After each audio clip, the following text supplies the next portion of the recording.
Our next topic is very important for us as people living in a tropical country.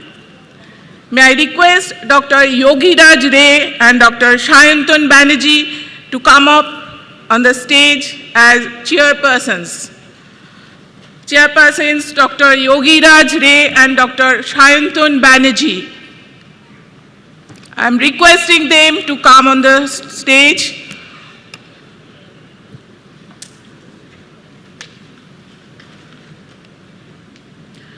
Now I request Speaker Dr. Nitin Gupta, Associate Professor, Infectious Disease, KMC Hospital, Monipal. Thank you.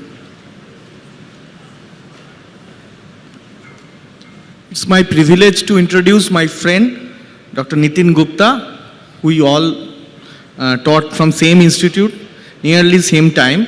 He's a young legend in our field. Now let us have some session with him. So, good afternoon everyone. I must admit that there is a little bit of nepotism in me being here. My father is the organizer. So, but the good thing is that there are two probably the best people in ID to chair this session. So, they're going to counteract any alleged acts of nepotism. So I'm going to talk about approach to tropical fever, some cases.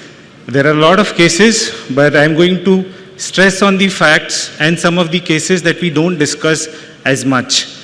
And my experiences are majorly influenced by the place where I practice. So it might be a little different, but the take-home messages will be very, very similar to Calcutta as well. So this is my basic stem. So what is tropical febrile illness? So anything that presents with fever, usually when there is no localization, you call it a tropical febrile illness. It can be acute or chronic. There is no clear-cut difference as such in terms of duration, but anything less than 15 days is what we call acute, and more than that, there are some chronic febrile illnesses. There is no very clear-cut differentiation. So first I will talk about acute febrile illnesses and then I will move to chronic tropical febrile illnesses. So the first stem is same for all patients that I'm going to discuss, and then I'm going to just change the scenario. The idea is that often it is very, very difficult to differentiate clinically these patients who come with acute febrile illnesses, but there are certain subtle pointers that points towards one or the other. So the first patient is a 44-year-old male patient. I have put the resident of Udupi, Karnataka, where I practice. And it is important because when we talk about India, India is a big continent with many different regions, many different geography. And geography has a huge impact on febrile illnesses. So I have put a map of India in terms of elevation zones. So low-lying zones are more prone to flooding. High zones have temperature variations. Low temperature might not be conducive to a lot of these tropical febrile illnesses. So understanding your geography is very, very important. The second thing is rainfall varies in different places. So for example, in my place, there is a lot of rainfall between July to September. That brings a lot of monsoon-related febrile illnesses. So wherever you are practicing, it is very, very important to understand the geography and elevation. So therefore, I have mentioned the patient is in October, so October is typical rainy season. So a lot of these cases are related to rainy season. And this is the map this is a seasonal distribution that I've created. So most of the febrile illnesses happen in the rainy season. There are some that happens in the dry season, especially related to ticks. So there is a disease called as Kyasanur forest disease. I work with a lot, but this is a endemic disease in South India, but there's something called as spotted fever. I'm going to talk about it. That happens here in West Bengal as well. Anyways, so there could be a myriad of differentials that are possible with this scenario. So I'm going to just change a little bit of this scenario, and then we're going to discuss the different diseases that can be classified under the acute febrile illness heading. So this is the first scenario, and I've made this very simple so that we can discuss the next points that are important. So this is something everybody of you are aware of. So somebody who has come with high-grade fever, chills and rigors, there is encephalopathy, there is hypoglycemia, and you see that there is some anemia. and unconjugated bilirubin is high, you're immediately thinking of something that is causing hemolysis, and you're thinking of probably malaria.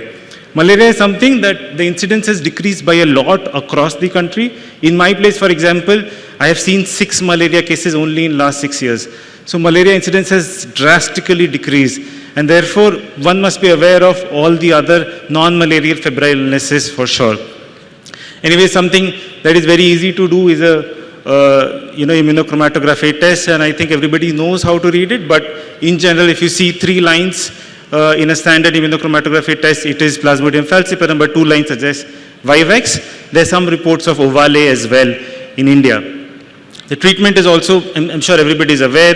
I'm just going to point out things that are probably not as much known. So Vivax usually is treated with chloroquine, but there are reports of resistance of Vivax. So we did a systematic review and we found out that there are many places which report resistance to chloroquine. In regions where there is more than 10% resistance, you are supposed to shift to an artemisinin combination based therapy.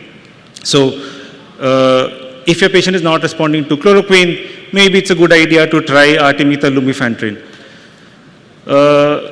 Plasmodium falciparum, usually any artemisinin combination therapy works. In Northeast, they say artesunate SP has some degree of resistance, but artemether lumefantrine uniformly works for Plasmodium falciparum as well. This patient had some 3 different features of severe malaria.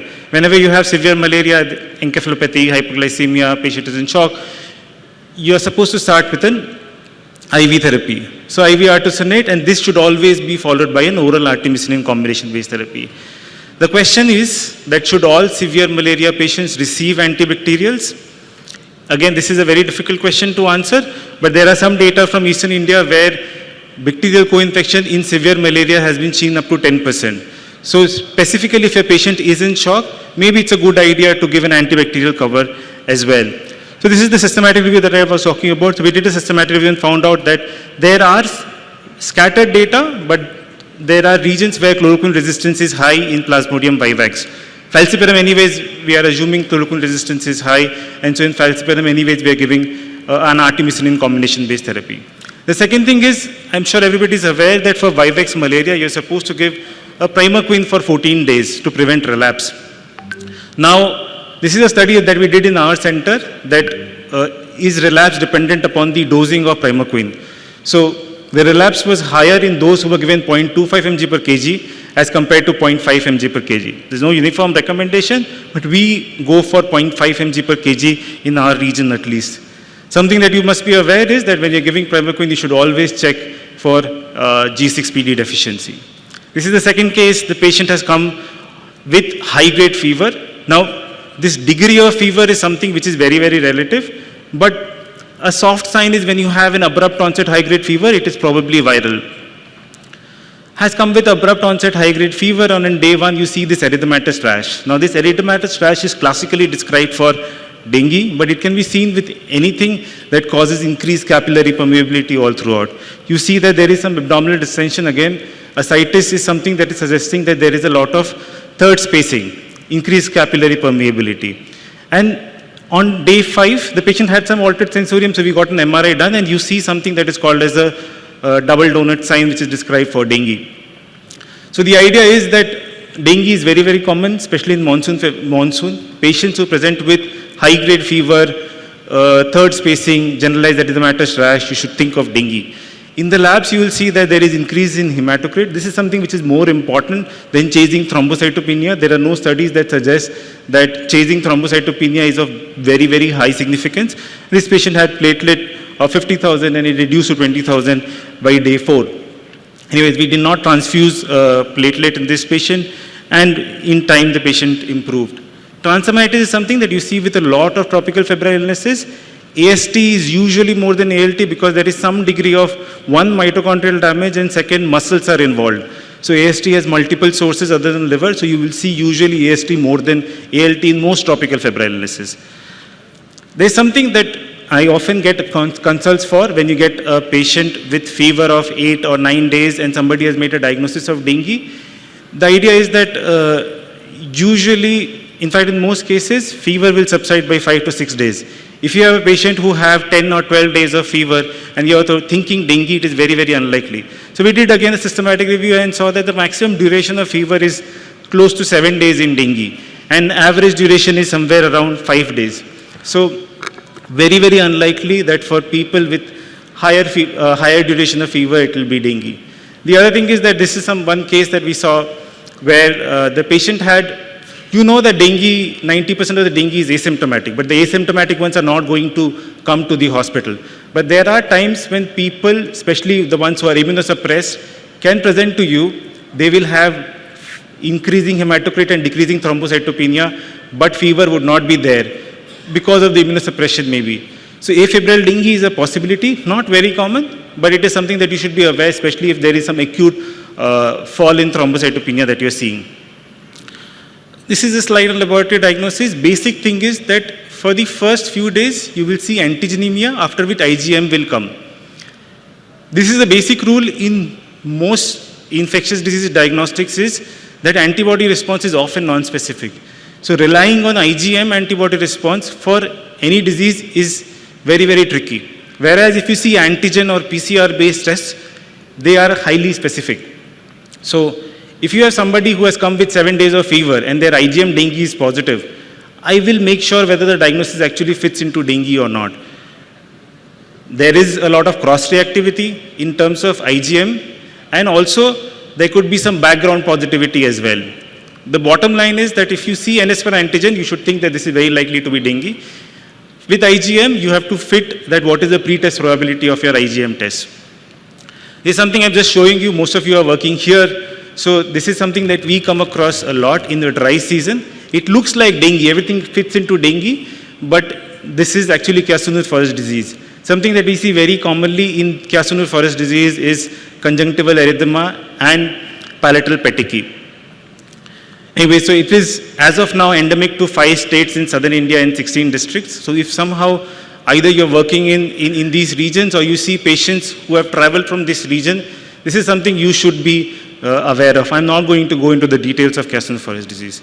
This is the third patient. This is again somebody who has come with high-grade abrupt fever, and you see small joint symmetrical pain. I have stressed on small joint symmetrical pain because arthralgia is something that is seen, non-specific arthralgia, with a lot of febrile illnesses. But if somebody says, I have small joint pain and small joint swelling, that is when you should immediately think of chikungunya. Chikungunya has this habit that there are periods of quiescence in chikungunya, and then you will see big epidemics happening all across the country, all across the world. So when you see chikungunya cases, very likely you will see a lot of chikungunya cases. Something that helps is one of this patient who came to me, and he had this hyperpigmentation on the face and on the palms, and he had these symptoms, and he said a lot of people in his village had similar hyperpigmentation.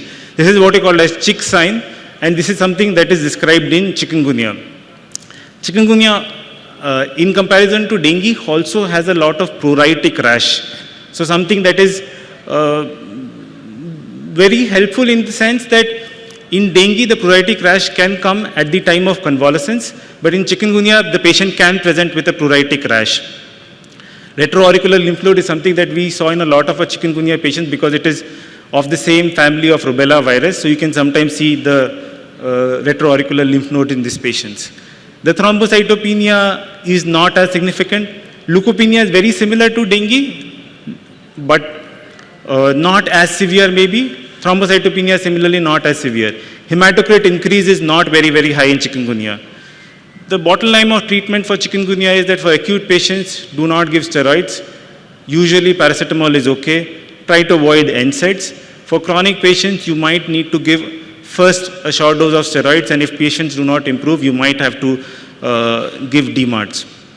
This is the fourth case, and this is something that we see very, very commonly. Post-monsoon, whenever there is a huge flooding, we see scores of patients similar to this. If you just see the eyes of this patient, this is something that is very characteristic. You have conjunctival suffusion, which is basically, there is no pus, but there is a lot of edema, and you see that there is jaundice. When you see both of these things, this is leptospirosis. So this patient came to us on third day, And when we sent for a leptospira serology, initially it came out to be negative. And this is an important point, that leptospira serology takes time to come. 5 to 7 days is a minimum. So if you do it early in the course of illness, it might be negative. Since clinically we had a high predictive possibility of leptospirosis, we repeated the test on day 6 and it came out to be positive for leptospira. Again, this is an IgM based test, so your pre-test probability is very, very important here. This is a systematic review that we did for all leptospira cases across the country, and we found that it is located along the coast. Most of the cases of leptospira is along the sea.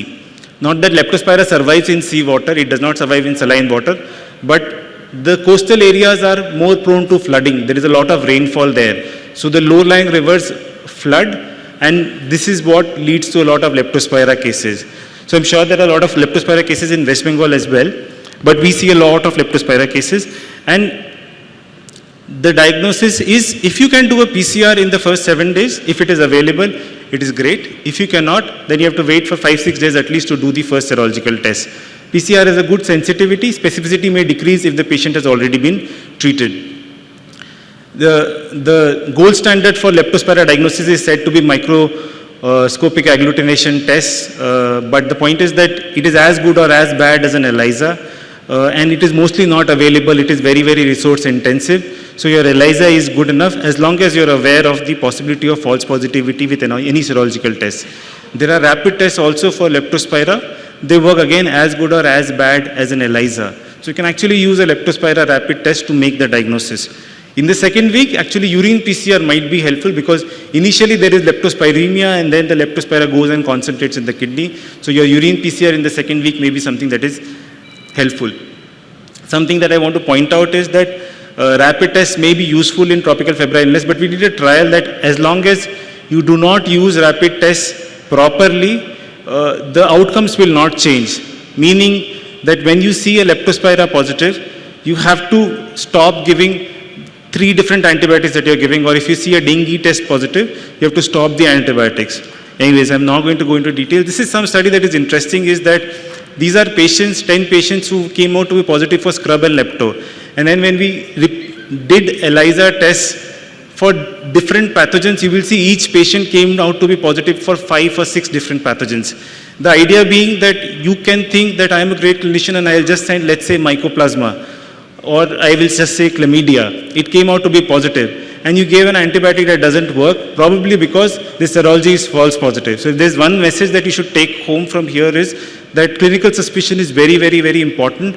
And if you see a serology that is positive, you have to be very, very careful of what is that serology, what is the sensitivity, specificity, can there be false positive. Leptospira, there has been no clear evidence that treatment is very, very beneficial in leptospira. In terms of mortality, there is no clear difference between giving antibiotics and not giving antibiotics, but it decreases the duration of illness. You can give anything for leptospira. Actually, most things work. You can give penicillin, ceftriaxone, doxycycline. If you start early enough, maybe the duration of illness or the severity might decrease. This is the 5th case. This is again, I'm sure you see a lot. This is a patient who had initially low-grade fever, slowly the fever rose, and then you see this rose spot is not something that I saw because rose spot is very, very difficult to see in a dark skin, not very commonly appreciated. Most other pictures are mine, but this rose spot I have taken from an article. This coated tongue is something that is described commonly for enteric fever, but coated tongue can be seen with anything, again, very, very non-specific. The third thing that I put is that diarrhea or constipation, both can be seen with any illnesses. Dengue, very commonly 30% of dengue patients that we see come with diarrhea. So again, diarrhea is not something that points towards enteric fever. This is something that has talked a lot, is relative bradycardia. If the patient has high temperature but the pulse is not as high correspondingly, it's relative bradycardia or Fagett sign. This is very typical for typhoid. Actually, no. You can see it with anything. Lot of dengue patients come with myocarditis and they have relative bradycardia. In fact, it was described for yellow fever, leptospirosis also, it is very, very common. You see hepatosmegalomegaly on day 7. The idea is that enteric fever is very, very difficult to diagnose. The features of enteric fever overlap with a lot of other febrile illnesses. But if you see the constellation of symptoms, may be something that can be of help. And again, if the fever goes on along 7 or 8 days, you have already ruled out the possibility of viral fever. So this is something that you should think when you are talking about enteric fever. The diagnosis of enteric fever is actually very problem. Vidal test is almost useless. All the typhoid tests are almost useless. We have lost the count of patients who have come with a Vidal positive report and they were diagnosed with starting from TB, malignancy, brucella. So Vidal test is almost useless. The only thing that can help you is culture, and most of the times if you're working in a tertiary care setup, patients would have already received antibiotics, and then the blood culture positivity is very, very low. Bone marrow culture is helpful, but very rarely we subject a patient to bone marrow. So eventually the diagnosis of typhoid is based on clinical suspicion, and you try with a course of antibiotics. Unfortunately, the problem with enteric fever, and that is something that everybody should remember, is the time to defervescence in enteric fever is long. It is at least 5 days for most antibiotics, and therefore enteric fever is something that causes a lot of grief to patients and doctors because the fever doesn't come down. You're not sure of the diagnosis, and you're giving the antibiotics, and you are keeping on adding the antibiotics. But for most patients, we just wait and see.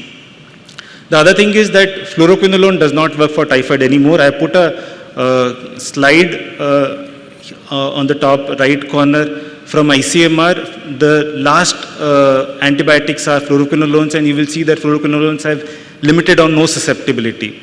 In terms of other antibiotics, the options are ceftriaxone, azithromycin, cotrimoxazole, or meropenem. Meropenem is something that you should wait before making a diagnosis of an XDR typhi.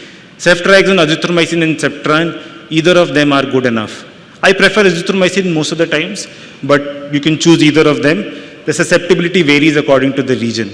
This is a Cochrane meta-analysis where ceftriaxone versus azithromycin was compared. Ceftriaxone had a slightly shorter mean time to defervescence.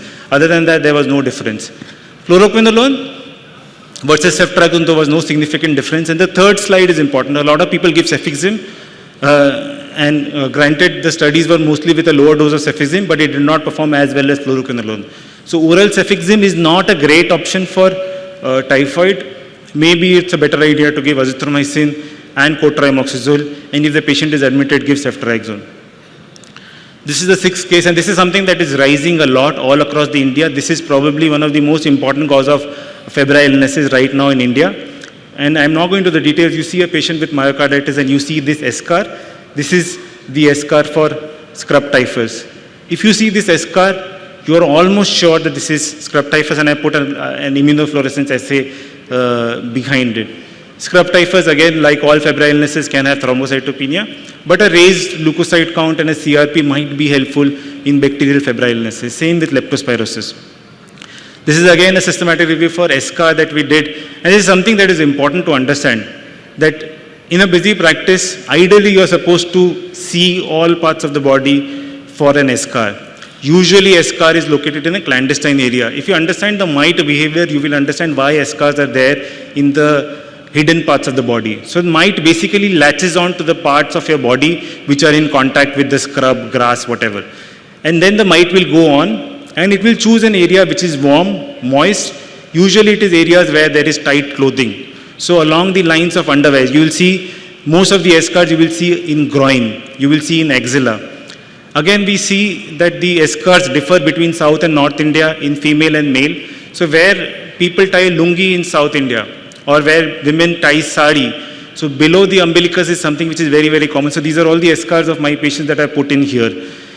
The thing is that, interesting thing was that if you see eschar prevalence all across the country, you will see West Bengal has reported studies with 0% eschar, which is very, very unlikely. The gross prevalence of eschar in scrub typhus would be 60 to 70% at max, at minimum. Something at 0% eschar and calling it scrub typhus is very, very difficult. And the problem is probably serological tests are not being done properly. So the serological test, again, the gold standard is immunofluorescence assay, but IgM ELISA or rapid test for scrub typhus work as well. So, if you're working in a smaller setup, if you have an access to a rapid test for scrub typhus, it's not very difficult to get it, it's very, very cheap. It can help you in early diagnosis of scrub typhus. The treatment is anything that you like, is either doxy or azithromycin. There is a recent NEGM trial that compared doxy, azithro and doxy plus azithro, and it showed that in severe scrub typhus, doxy plus azithro might be helpful. However, the trial did not show any difference in mortality on main outcomes that matter. So the essence is that we did again a meta-analysis to compare all the trials and saw that between doxy and azithro, there is no significant difference. Your choice of doxy versus azithro depends upon the patient. So if you have a patient with myocarditis like this one, I would probably avoid azithro. In fear of this QT interval prolongation and some possible cardiotoxicity, I will give doxycycline. Or if you have, IV azithromycin available in your setup and IV doxycycline is not available, patient is sick, cannot take Corali, then I might go for IV azithro. But you can choose either doxy or azithro, both of them work well. This is something that is important. I am just keeping one slide over this. This is another rickettsial illness that is common all throughout the country. It is seen in the dry season. It is Indian spotted fever. It is caused by, or Indian tick typhus, whatever you call it. It is caused by Rickettsia conuri in North India. These patients will present just like syphilis, rash in palms and soles, and sometimes they can have retinitis. So we had recently reported 117 patients with spotted fever in our region. And it has been reported from Orissa, from Gorakhpur, from different parts of South India. So this is something that is, especially if the patient has any history of a visit to a forest area, this is something that you should think of. Zika, again, is something that is increasingly being reported from all parts of the country. When I was in Delhi, we reported Zika in Rajasthan and Madhya Pradesh. Now there were a lot of cases of Zika in Kerala, in Maharashtra. So Zika is something that is now definitely there in India, but in different regions, if you have patients who present with symptoms like Zika, you should definitely think of Zika. I'm not going into the details. This is a summary slide that I prepared, just to summarize what all acute febrile illnesses are.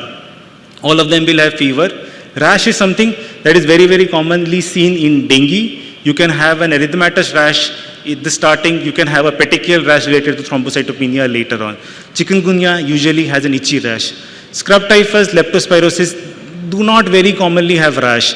Eschar is there for scrub, but maculopapular or erythematous rash are not very, very common in scrub typhus. Conjunctival involvement, something that will suggest leptospirosis. Jaundice, something that will suggest leptospirosis. Malaria can have jaundice as well, but it will be unconjugated bilirubinemia. Leptospirosis, the classical Wheel syndrome, is basically increase in bilirubin, conjugated bilirubin. It can go as high as 30 as well. AKI, so creatinine very commonly goes as 10-15%. We did again a study where we found that 50% of our patients have AKI in leptospirosis and 10% of them require dialysis. So the important thing with leptospirosis is that patients with AKI sometimes may require dialysis, so you have to give them that support.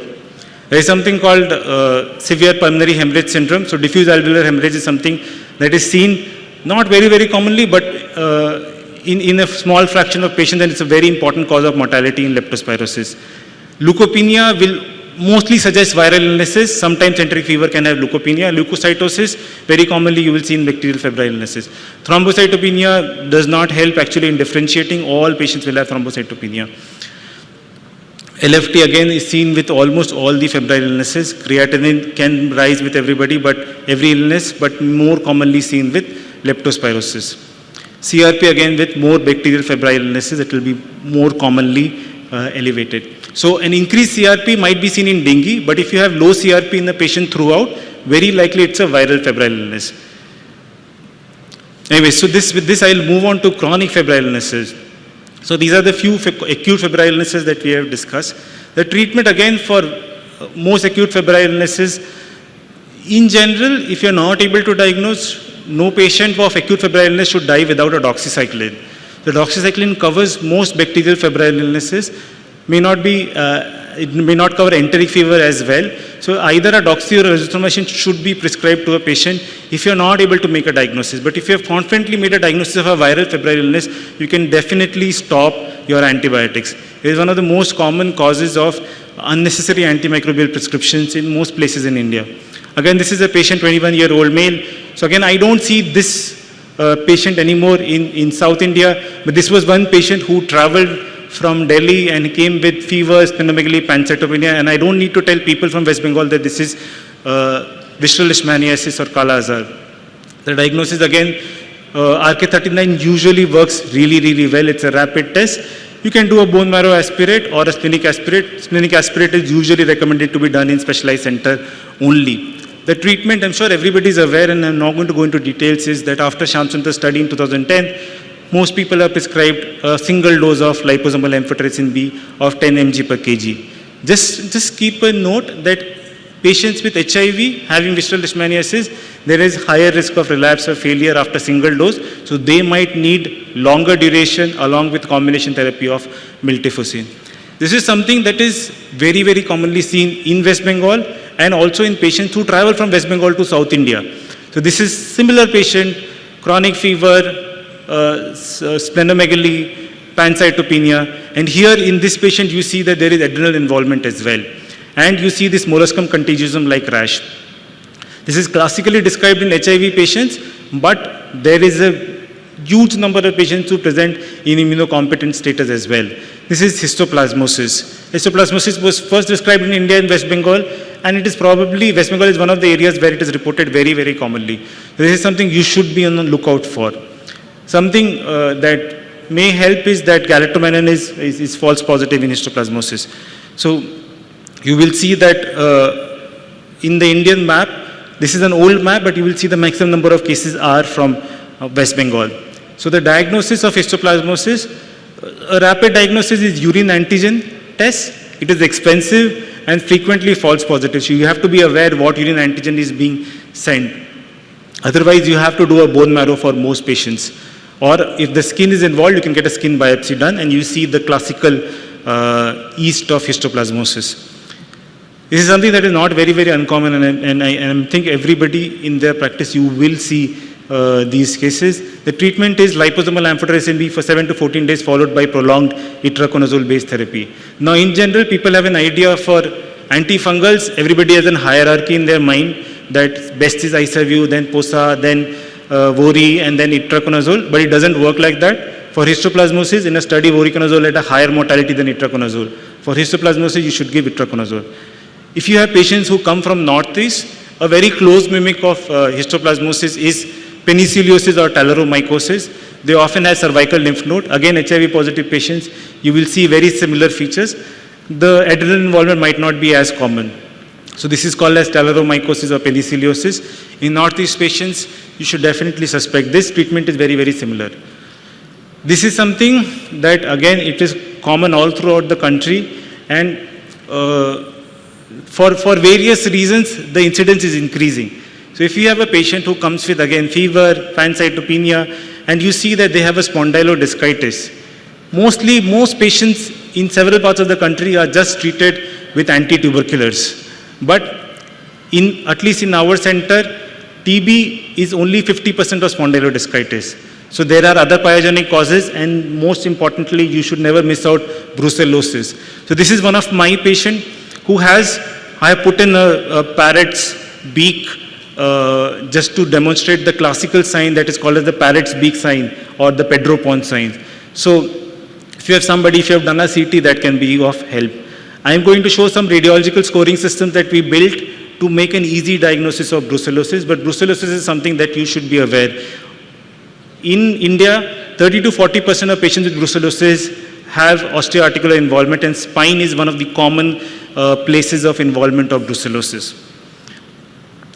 You will see that it is related to several animals. Sheep and cattle are the main, and you will see that infected cattle are all across the country. And I have made the prevalence of high-risk people who come in contact with cattle as the main, varying from different regions. So brucellosis, I'm not going into the causative or pathophysiology of these organisms. I'm assuming everybody knows this, but brucellosis is usually acquired when you come in contact with, raw milk. Unfortunately, the problem is that this is a very unreliable history. Where I work in rural area, most people have an history of consumption of raw milk. It becomes very, very difficult for me at least to just suspect brucellosis on the basis of this history. But if I have a patient who has fever and spondylodiscitis, I keep always brucellosis in my list of differentials.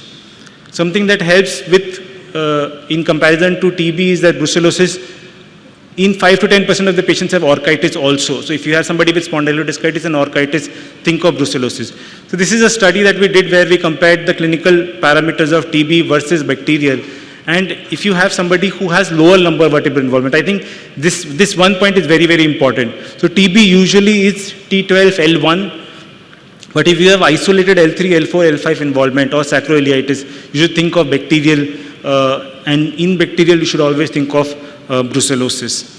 This is a radiological scoring system. I'm not going to go into details, but if there is a lot of spine destruction, if there is a lot of psoas abscess, if there is a epidural abscess, if there is a loss of vertebral height, in those cases, you should think of TB. Brucellosis is more preserving. So the CT picture that I showed, Pedro-Pons sign or Barrett-Speak sign, is specific for brucellosis, but not very common. So it is like something to remember, but might not be helpful. Usually you get an MRI, and in MRI this scoring system is very, very helpful. We created this scoring system in Karnataka, and we have recently validated this in Kerala. It works well. So 80 to 85% of the times you are going to make a diagnosis just on the basis of radiological scoring system. Ideally you should get a biopsy of the affected spine. Sometimes blood culture may be positive, but in most cases you will not get that. If you're not able to do a biopsy, don't give empirically ATT. Just look at what are the possibilities here. So something that helps in brucella other than the scoring system or blood culture or a biopsy of the affected region is a standard agglutination test or IgM, IgG ELISA. Serological tests usually work well. Again, beware of IgM tests. IgG for brucellosis works well. IgM has issues with false positivity. If you have a well standardized standard agglutination test, that is something that will be of good help in brucellosis. The treatment for spondylodiscitis is usually with 3 drugs. You give doxycycline and rifampicin for at least 12 weeks, and you add streptomycin or gentamicin for the first 7 to 14 days. So for non-focal brucellosis, you can give 2 drugs. Usually the best preferred option is 7 to 14 days of gentamicin with 6 weeks of doxycycline. This is my last case, and I want to take a little bit of time here because this is something that I want to introduce. This is my predominant area of work now. So if you have somebody who has come with fever, the patient is diabetic, is farmer, and you see this CT picture. So this is classically a reverse halo sign or a bird's nest sign that you're seeing. So there is ground glassing within, and there is opacity outside. This is something called as reverse halo sign, and in diabetic individuals, people relate this with mucormycosis. However, there are at least 15 to 20 differentials for reverse halo sign, and we found out that in melioidosis, reverse halo sign is pretty common. So this patient came out to be positive for blood culture showing GNB, and it was eventually diagnosed to be melioidosis. So melioidosis is a gram-negative bacterial infection. Patients usually present either with shock or focal abscesses. The predominant involvement is lungs, but it can involve anywhere in the body from prostate to parotid to spine. So if you see somebody who's diabetic, think of melioidosis. This is a study that we did in patients with community-acquired pneumonia. We found out that a good number of these patients, when they come to emergency, they have melioidosis. So of 895 culture-positive patients, 55 were melioidosis. And it is important because most of the times when you're treating a patient with community-acquired pneumonia, you're giving ceftriaxone and azithromycin, both of which will not cover melioidosis. So this is something that you should be aware. And this is definitely there in West Bengal. A lot of patients from West Bengal are diagnosed outside West Bengal with melioidosis. These are the 8 patients which we initially reported who had reverse halo sign, but they were not diagnosed with mucormycosis, but melioidosis. You see this here. This is a patient with mediastinal lymph nodes that are necrotic. Again, you will think of TB here, but this actually comes out to be melioidosis. So mediastinal lymphadenopathy is something which is very, very common in melioidosis as well. So you can have involvement of any of the body parts with melioidosis. The patient can come with undifferentiated fever or can have focal complications. This is something that you should be aware, especially in diabetic individuals. These are some of my cases. In this patient, the first PET scan that you see that prostate is lit up. Importantly, you will see that the periphery of the prostate is involved. So very likely in these patients, PSA will not be elevated. Patients will have some prostate symptoms, but PSA will not be elevated, and the urine culture might not be positive. In the ultrasound, you see, this is called the honeycomb sign. It is very, very helpful in making a diagnosis of melioidosis. If you see a liver abscess, and if somebody describes the ultrasound showing the honeycombing, or below, this is the necklace sign that we described. If you see any of these, very, very likely to be melioidosis. If you see liver and spleen commonly, both of them involved with microabscesses, think of melioidosis. Melioidosis usually happens either by inoculation or by inhalation. So your lungs are very, very commonly involved. But sometimes, especially in India and other Southeast Asian countries, parotid is commonly involved. We found out that in a patient who came with a cervical lymph node, and the biopsy eventually turned out to be melioidosis. We wanted to know why this patient had cervical lymph node, not very commonly described. So we tested the well water of the patient for melioidosis, and it came out to be positive. So we have established ingestion as another route for melioidosis in some of our patients. This is something, a scoring system that we made in community-acquired pneumonia patients, something that can be of help if you are seeing a diabetic patient with focal complications, especially in monsoon season. You should think of melioidosis if the patient presents with community-acquired pneumonia. This is especially important because your ceftriaxone or azithromycin will not work. I'm not going to go into the details, but there are some features, radiological features that can help in diagnosis of melioidosis. So we reported 4 patients. Interestingly, blood culture and CSF culture are negative for these patients. So the only way you can diagnose melioidosis in these patients is by brain biopsy. Short of that, you have to be aware of these radiological features. So tunnel sign is something that can help. So basically, these are microabscesses along the corticospinal tract. Anyway, so the diagnosis is blood culture. It is positive in most cases, but in some patients, like CNS melioidosis, blood culture might not be positive, where you will need biopsy. And there are some scoring systems and radiological features that can help you with the diagnosis. This is a predictor for severity in melioidosis that I'm not going to go into details that we decided. The therapy of melioidosis is something that is important. So usually you start with ceftazidime or meropenem. This is the induction therapy or intensive therapy for melioidosis. You give it for most patients, you give it for 2 weeks at least. It can be increased up to 8 weeks, but 2 weeks at least you have to give an intensive therapy. And the eradication is usually with cotrimoxazole. I'm not going to go into the details, but usually you have to give 2 weeks of intensive therapy with ceftazidime or meropenem, followed by cotrimoxazole for at least 12 weeks. 3 months to 6 months is what you're supposed to give in. This is the last slide. For chronic tropical fever, if you have fever, splenomegaly, pancytopenia, you should think of brucella, milioid, histoplasma, talaromycosis, and visceral leishmaniasis. Brucella, osteoarticular involvement is very, very common. Spine is involved. Orchitis is something that can be helpful. For melioidosis, diabetes, and focal abscesses in liver, spleen, prostate, or parotid, this is something that can help. Histoplasmosis, molluscum contagiosum like skin lesions, and adrenal involvement is something that can be of helpful. Talaromycosis, if patients come from Northeast, HIV positive patients, think of talaromycosis. And VL, I think everybody knows, I don't need to talk about it more. With this, I will end. Thank you.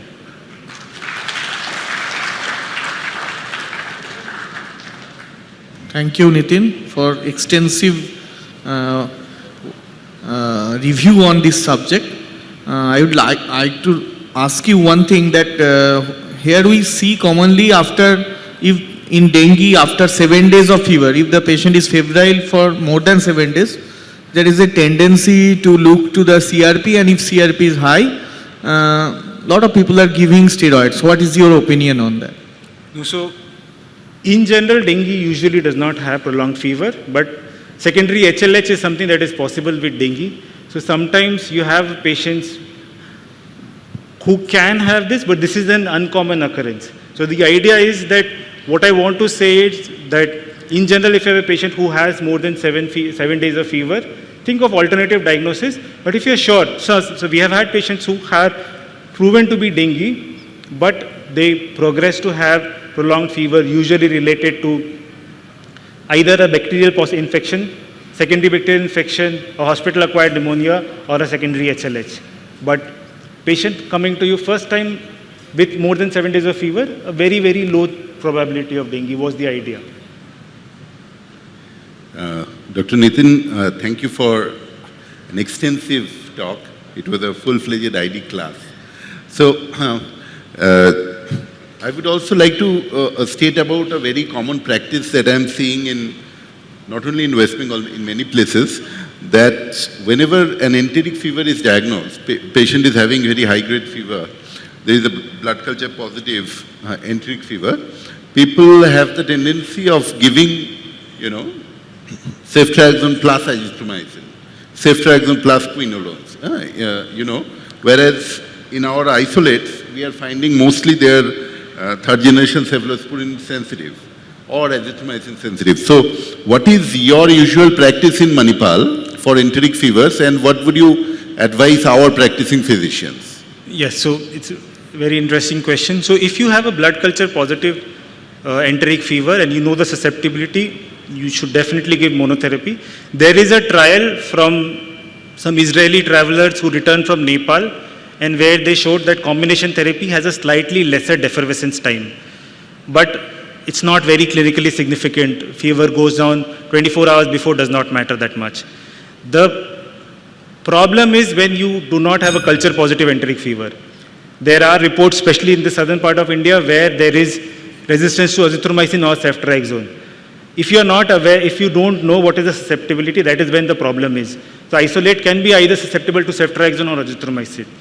So patients who are relatively stable, I start with azithromycin, but if the fever doesn't come down by 3, 4 days or 5 days, and if I don't have a culture confirmed enteric fever, then I add on a ceftriaxone. Thank you very much. So we know that we have a question. So a few questions, a couple of questions, then we will proceed for lunch. Sir, simple question. Tropical fever means tropical disease, not other. Tropical fever means tropical disease, arise from the tropical disease. Sorry, I didn't get you. Tropical fever arise from the tropical disease. As heading, tropical fever means it is arise from the tropical disease. Right. Yes, not others. One in our periphery, usually our colleagues practice Vidal test on second day or third day. It is right or? So Vidal test is for all intents and purposes not very helpful. So the specificity is very, very poor. Vidal test, long back it was supposed to be done in the second week of illness. So at day 2 anyways it is not helpful. But in general, most Vidal tests that have been done are not standardized. The sensitivity specificity is very, very poor for Vidal tests. So making a diagnosis of enteric fever based on Vidal test when the pretest probability is poor is very, very challenging. So at least I would not go for Vidal test in general. But it is in Opighai, still it is present in the Vidal test. Opighai. Right. Latest edition. Right. Okay, another. Yes, there is no, whatever textbooks write, the evidence for Vidal test use for making a diagnosis of typhoid is very, very weak. In last 5 years, I have seen 5 star in scarf typhus, of which one is in the inner canthus. Right. Inner canthus. Right. And one in axilla, on this hair, and right. Yes. How many cases you have there in inner canthus of the eye? So escars in unusual location has been described commonly. We have seen cases in ear. I think Dr. Shayantan saw one case with ear. In inner canthus also it has been described. So escar can be there anywhere, but most commonly, again the systematic review that I showed, that we showed, was in groin, axilla, yes. And below breast folds and below umbilicus. Moist area. Sorry? Moist area. Kindly next one, please. Yes, Dr. Nitin, here. Yeah, Dr. Tiwari here. I have one question to you. There is a polyseropositivity versus co-infection. In a polyseropositivity versus co-infection, sometimes complicated with the secondary HLH, as you rightly mentioned. How would you take on with this? Culture is a very poor outcome, not always positive. So first of all, like I said, I am not a big fan of the co-infection term. The idea is that a co-infection basically means that a patient was unfortunate enough to be exposed to two different pathogens at two different geography altogether. So there are multiple papers in the paper that I showed you. So there were 25 scrub typhus positive patients who were also positive. 10 patients were also positive for leptospira, and these 10 patients had 5 different seropositivity. So diagnostic tests are useless unless you have a good pretest probability. So the idea is that IgM by nature is a polyclonal response. So it is not very, very helpful just making a diagnosis with IgM. So I am very, very, let's say, cynical about the diagnosis of co-infections. It can be possible, it is a chance finding, but if you see literature, there are so many reports of co-infections, and very likely these are false positivity. No, because maximum has symptoms are overlapping. Symptoms are overlapping, signs are Exactly. overlapping, the clinical Dr. parameters Nitin, are this is, our time is over. Okay. So empirical treatment. When you are in doubt, go for empirical treatment, but very likely these are not co-infections. Thank you. One question. Request Dr. Shunil Leela to felicitate our young You generation. can have that in lunch. Dr. Nitin Gupta. I call upon the stage Dr. N.D. Gupta to felicitate our young generation, Dr. Yogi Raj Ray. Next, I request Dr. Potik Bishwash to come up on the stage to felicitate our young generation, Dr. Shayantan Banerjee. Thank you all.